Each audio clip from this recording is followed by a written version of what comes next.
Hello, everyone. How are you?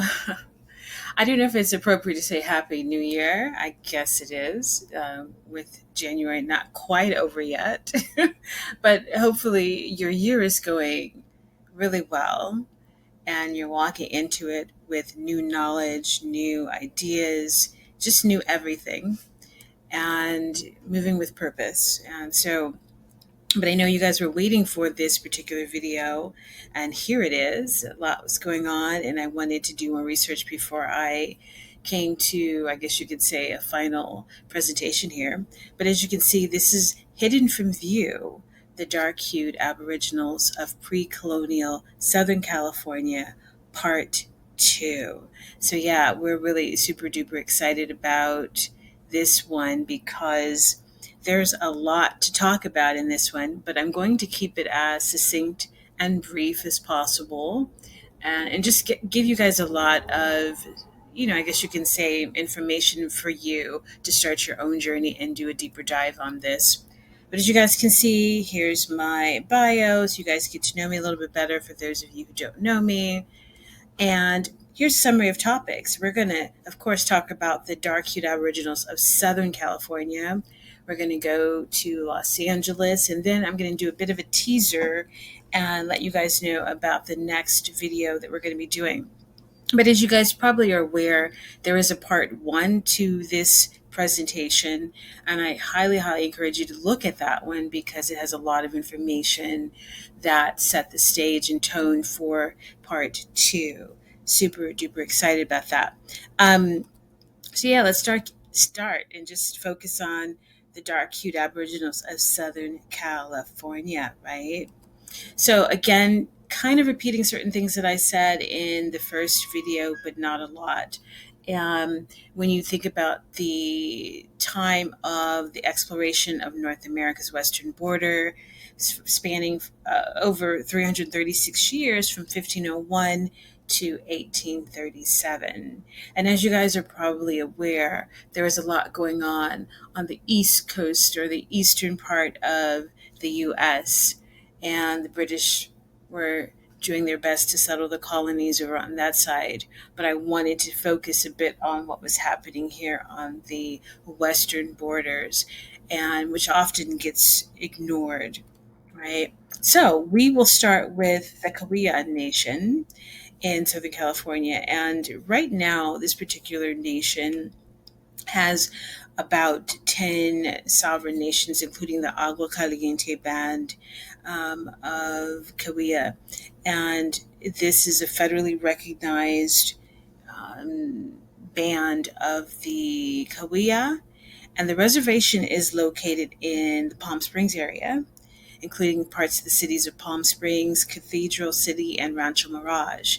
Now, for those of you who are in Southern California, you know the Palm Springs area is very affluent. Yeah, I just want to put that out there. It's very affluent. And in 1876 and 1877, the U.S. federal government allotted 31,500 acres to the Agua Caliente people. And basically, it's a deed in trust. And of those acres, about 6,700 are within the Palm Springs city limits. So if you've ever been to Palm Springs or you've ever been to the area in the desert there, you'll know that it's pretty vast. You can feel the spirituality of the Palm Springs area. You can definitely feel it. And for those of you who have not had an opportunity to go there, please spend some time and spend a good afternoon there if you have some time. And as you can see here, this is from the Palm Springs Historical Society, and they did a diorama of what a particular Cahuilla Nation village might have looked like back in the day. And as you can see, they were they were hunter gatherers and were basically subsisting off of the land. And I think this is a really cool presentation of what life could have been like. And of course, you can see this was in 1970 when they had this particular diorama on display. And here are some of the Cahuilla Nation representation of the darker hued Cahuilla Nations. You can see the women here. And Ramona Lobo, she's a particularly interesting woman. You should definitely go look her up. She has a very interesting history. She was a woman who knew very much about the history of her people and was pretty prominent in the Cahuilla Nation. And as you can see, the woman on the right, she's from the Agua Caliente band. Yes. So look at their beautiful faces. I'm always fascinated by old photos. Now, of course, in previous videos, you guys will know that I do talk a great deal about coloring and the complexion of people now because, again, when we talk about the quote unquote Native American, we tend to think that they only look one way. Well, we are quite frankly, talking about the Native Americans of today, but we all have an origin, we all have a start.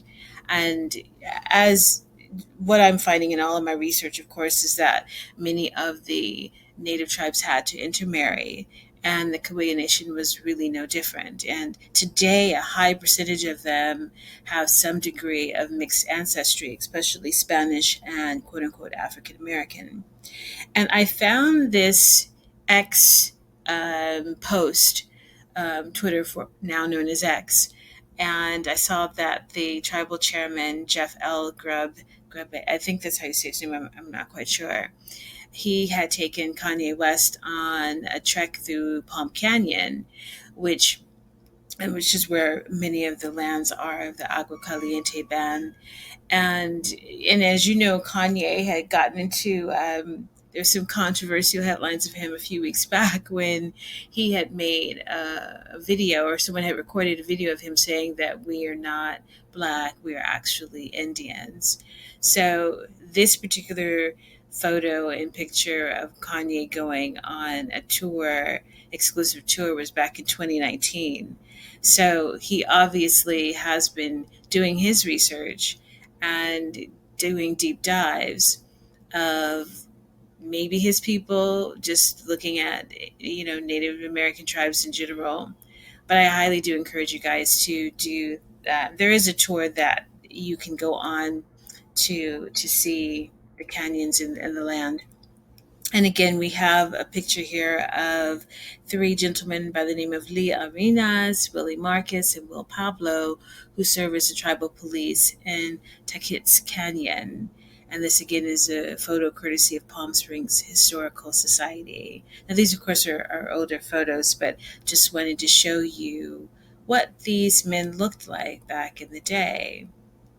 Again, we have some representations of the peoples of the day from 1917, and then Valcom, also known as Juanito Rizon, also known as Little John, also known as Fig Tree John, and this photo of him was taken in 1897. Now, of course, we move on to. Now, I will not try to say this particular indigenous name, guys. I'm just not going to do it. But it's translated people who slept here, and they're also known as the Campinos. Now, the Campinos once occupied a territory of 10 square miles in a mountainous region at the headwaters of the San Luis Rey River and the valley of San Jose de Valle. And before 1810, the Capinos had very little contact with outsiders, Spanish or otherwise. So it's very interesting because some, again, indigenous tribes, Aboriginal tribes, were definitely interacting with the Spanish and the Mexicans prior to colonialism, really settling in. Now, what's interesting about this particular group of people, and, sometimes it's hard to do this research because you find out so many just very disturbing things. And the theme, of course, is stealing land, taking resources, pushing the people off the land. And when you talk about the coloring or the complexion of the people, naturally we say, oh, well, those are just African or descendants of Africans. But again, like you guys have seen in my previous videos, I go into a deep dive about the fact that we are there's Aboriginals all over the world with dark complexions, and we're not just all coming from Africa. But in this particular case of the Capinos, in 1880, John Downey, a former governor of California, and also you guys who live here know of Downey, California, was named after him. John Downey took possession of the Warner Ranch. Right. Now, to give you a little bit of background, the Warner Ranch was actually previously owned by a white man who had become naturalized as a Mexican citizen, and his name was actually John Warner. But when he became naturalized, he became Juan Jose Warner, and he had taken over the ranch that was on the Capinos land. Now, Downey started proceedings to evict the Cupino, the rightful owners, in 1892, right? The tribe challenged his actions but lost in the U.S. Supreme Court in 1901. And even though the court was sympathetic to their claims, they said that the Kupa took too long to file. So here you have, you have like three injustices. You have a white man taking over the ranch by becoming a naturalized citizen. Then John Downey wants to take over the land, and he's challenged. And then the courts say, look, we feel sorry for you, but you got to give up the land. So, long story short, um, they also, they I guess you could say they kind of got it back, but not without more fights.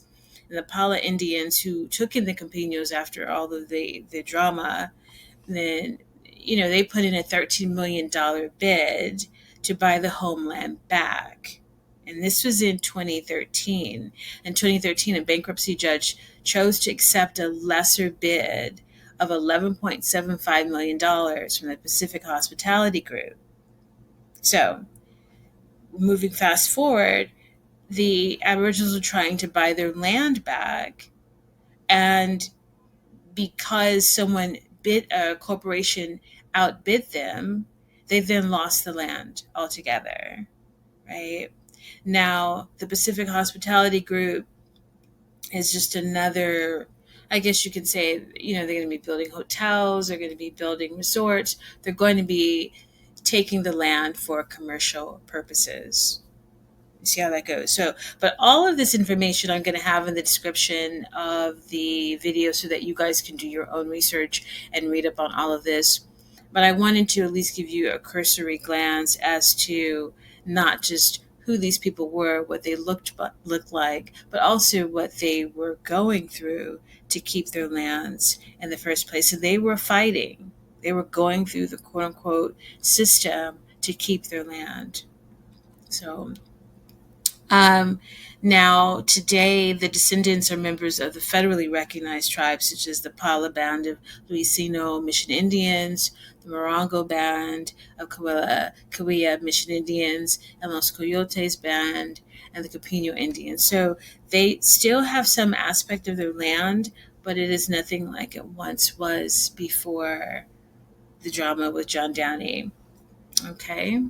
So as you can see, you look at these individuals, you could say, oh, well, they're probably Mexican. But I think that's a very lazy way of describing these individuals and indigenous peoples, because their history is so much deeper than that. And it's so layered, as you probably are aware. Here we have South Paiute Indians of California, Nevada, and Utah. Again, you could see that they are definitely the descendants of the original dark Asiatics. Fascinating, isn't it? Utterly, utterly fascinating. And of course, you cannot talk about the Aboriginal people of California without talking about the Chumash. You really can't, because they are probably talked about more than any other indigenous tribe when you refer to them.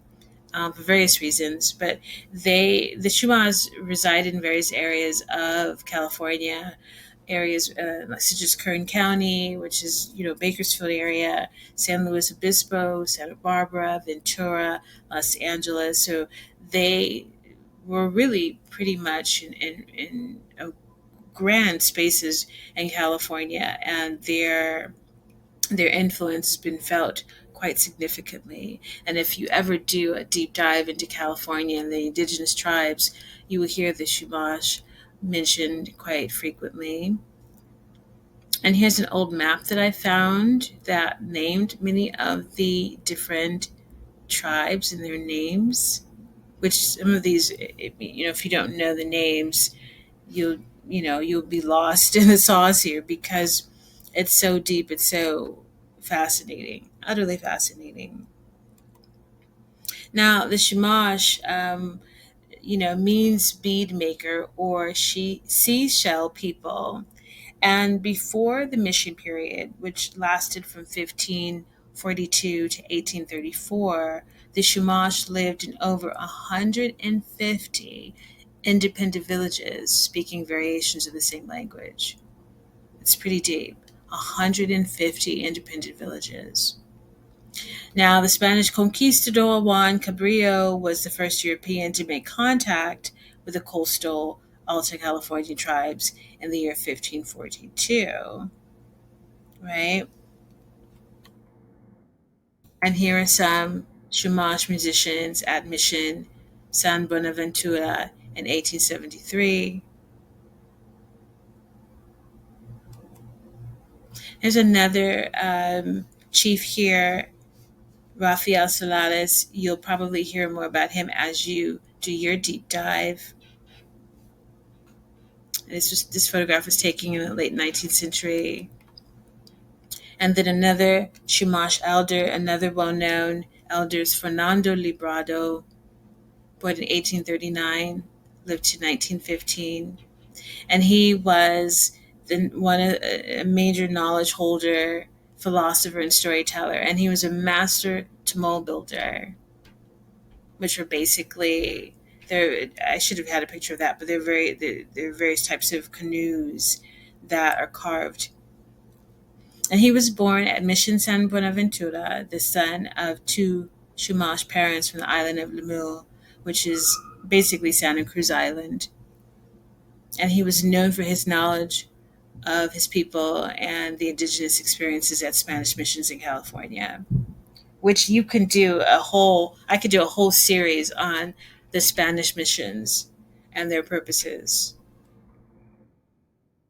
And here we have the Cahuilla Nation, which spans through San Diego County and northern Baja California.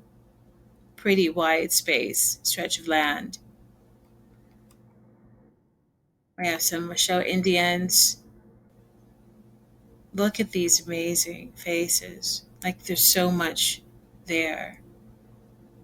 But folks will see the coloring and the complexion of these people and call them a whole bunch of, they're from Indonesia, they're from Asia.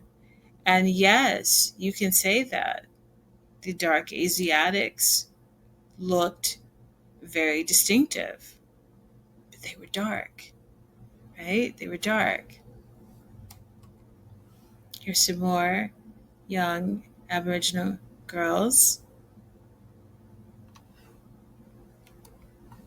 Now, let's talk about some more conquistadors because I want to drive some points home here. So this is Juan Rodriguez Cabrillo, and he claimed the area of Southern California for the Spanish Empire in 1542 while on an official military exploring expedition. Now, I want to stress that. You guys can see I've put that in italics. Military exploring expedition. And I don't want this to be lost on anyone that these folks coming over here were not coming here to sightsee. They were very, very specific about what they came to do, and that was to take the land. That's pure and simple. Take the land by any means necessary, right? And Gaspar de Portola and the Franciscan missionary Juan Crespi reached the present site of Los Angeles on August 2nd, 1769. So remember, you had all these missions up and down the coast of California, all up and down from north to southern California. And these missions, when you really do a deep dive, were basically extensions of the military operations. They were working in conjunction with each other. So, what the military arm of these explorations did, the missionary arms did something else, and that was their goal was to convert and to make sure that the Aboriginals towed the line in another way, and they did it through religion. So these military operations, as well as these religious missions, worked very, very closely together. So not an accident, not an accident. So now moving on to Los Angeles. And it's interesting because when I tell this history to people who actually live here and are from LA, they don't even know this history. They don't even know how Los Angeles was founded and who founded it, right?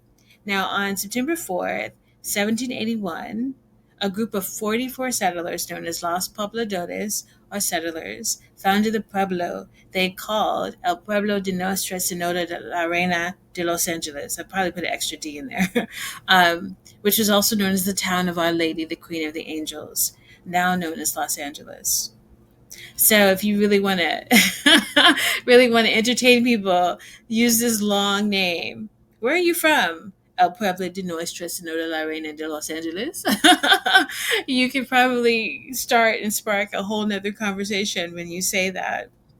Now, what's interesting about this particular settlement, now keep in mind, now the region, now called Mexico, was governed as a colony by Spain, and California was considered a Spanish colony, basically. Mexico, it was called Mexico, a part of Mexico, but it was governed by Spain.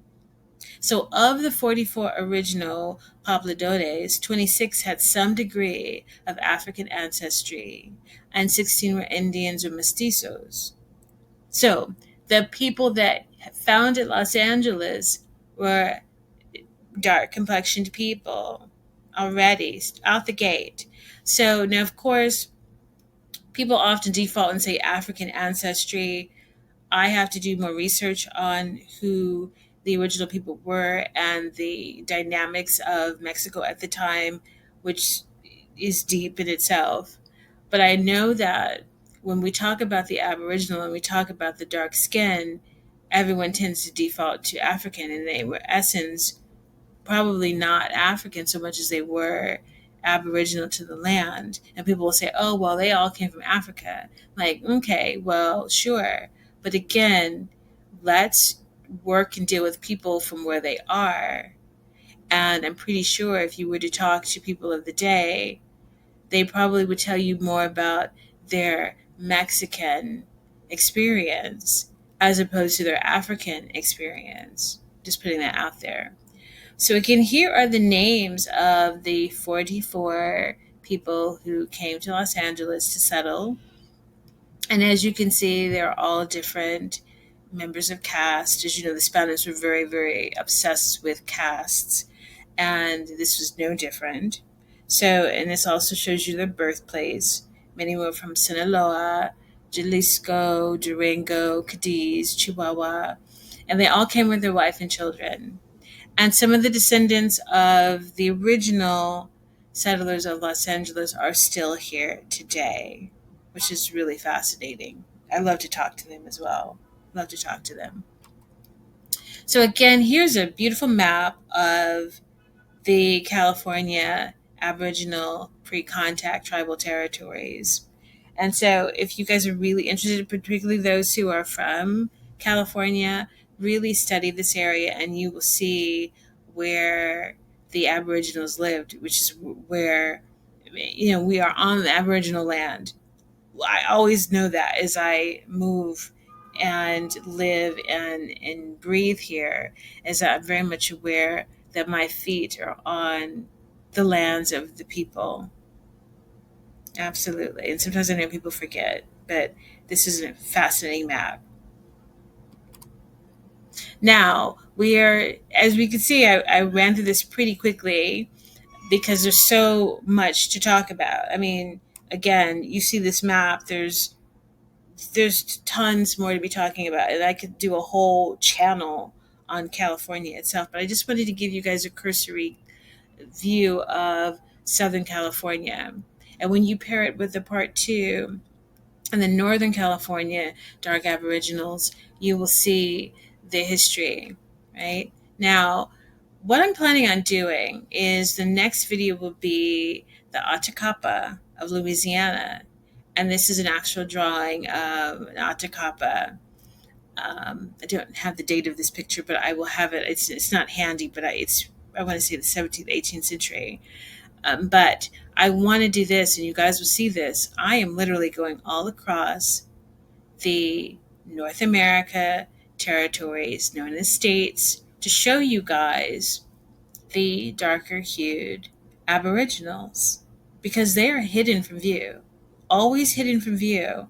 And when we talk about quote unquote being Native American, people laugh at us. They think we're being funny. They think we're ha ha he he. Oh, you're trying to appropriate. But what I'm showing you here with visual representations is that the original peoples or the people who came here were dark. So that meant that their forefathers and their forefathers were dark too, right? But yet the people, the Native Americans now, through intermarrying and interracial mixing, are now quite light, very, very light. And, unfortunately, there's a great deal of colorism in this world. So if you're not light looking like a Native American today, you're not Native American.